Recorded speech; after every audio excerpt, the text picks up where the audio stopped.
gyilkos tárlat, egy teljesen új kiállításformátum, a világon egyedülálló, nagyon különleges módon egy nagyon speciális és súlyos témát dolgoz fel, a világ leghírhettebb gyilkosait, sorozatgyilkosait mutatja be. Rendesen felkészülve nem érkezhet látogató. Ez egy teljesen új és egyedülálló dolog, olyan, mintha egy komoly dokumentumfilmnek a közepébe csöppennének bele.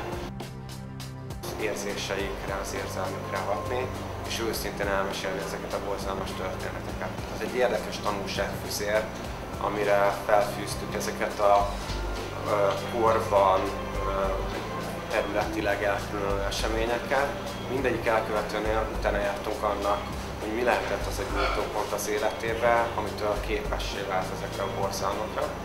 És ahogy az utolsó szóban a kiózanító elmeséli ezt nekünk, szinte minden esetben gyermekkorban ért bántalmazás, szexuális zaklatás, kirekesztés áll a dolgok hátterében. Az ötletgazdája a kiállításnak, Rácz László, producer. A kiállításnak van egy befektetője és a tulajdonosa. Ilyen magas színvonalú kiállítás, vagy egy bármilyen horrorfilm, úgymond szelepül szolgál a társadalomnak és az embereknek, ahol az ilyen irányú feszültségeiket kiengedhetik, levezethetik. Remek példa az, hogy a rendszerváltás után, amikor a felnőtt tartalmak bekerültek Magyarországra, drasztikusan visszaesett a szexuális támadások és elkövetők száma. Ez egy nagyon különleges szoba, Endgame-nek hívják az elkövetőt. Egyrészt ugye van egy felvezető része, egy vörös szőnyeges, napufényes vendégérkeztetés van a szoba előtt, és egy korabeli verandára érkeznek a látogatók.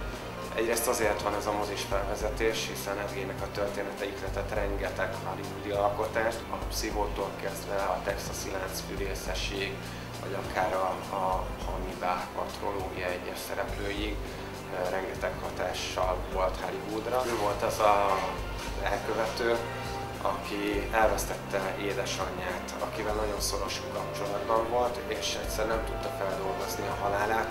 Először még csak kihantolt édesanyjához hasonló női tetemeket, és mivel az ő kapcsolatukban a kulcsmomentum az érintés volt, ezért ezeket megnyúzta, és több esetben napi használati tárgyként, esetleg viseletként használta.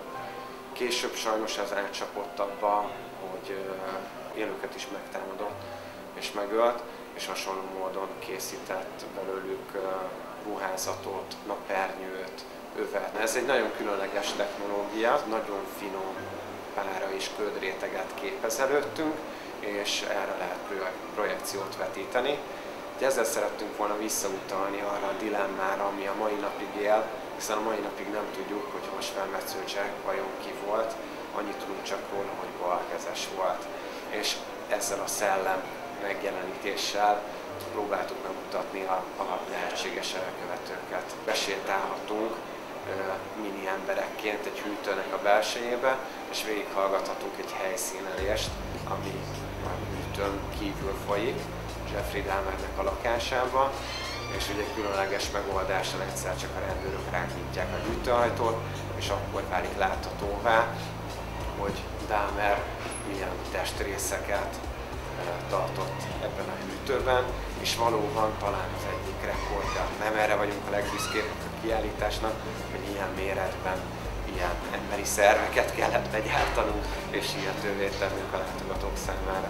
Legmegrázóbb a Pedro Lópeznek az esete, ugye ott rengeteg áldozatról beszélhetünk és gyerekekről.